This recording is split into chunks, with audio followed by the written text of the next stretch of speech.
interviewing Coach Sally Guillory, the recruiting coordinator for Raging Cajuns women's basketball team.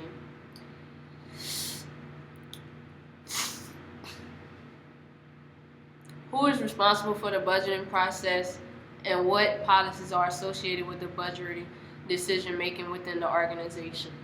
Our head coach is ultimately responsible for deciding what we can purchase and what we can't. As recruiting coordinator, I come up with what I believe is going to be the budget that I would like to use, and then I present it to him, and he makes the final decision on the budget.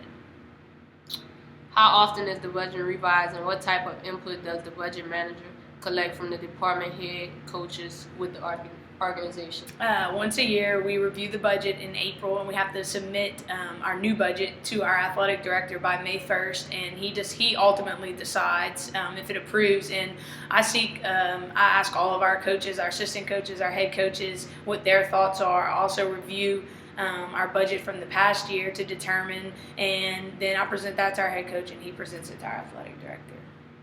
Do all the employees have access to budget information? Why or why not? Yes, if we ask for it, we can get it at any time, but we can't access it ourselves. We have to actually go to the entire athletic department accountant to get that information, but if we ask for it, we can get it.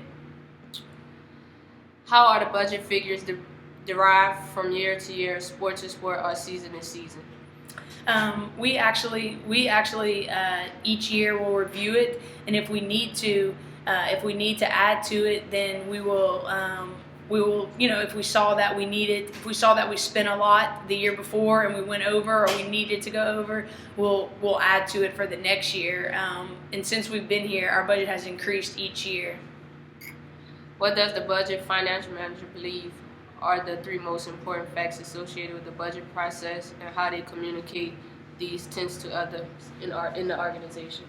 Probably the main thing is that I think it's very important that we're very frugal with our recruiting budget. If we don't need to spend the night after we go recruiting, I'll ask the other coaches just to drive home so we don't have to pay for hotels.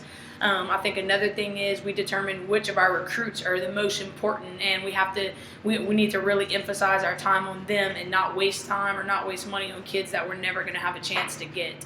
I also think it's important that we make good and that we prepare. We don't wait until the day before a game and say, oh, I need to fly to Kansas to go recruiting tomorrow. I think if we plan and prepare, then that allows us to save money also.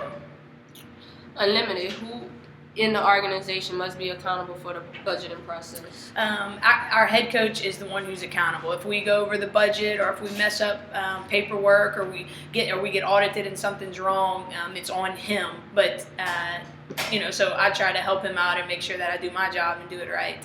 So he looks good. Last question: what technology application is used? What do you like about the software, or what are the problems with using the application?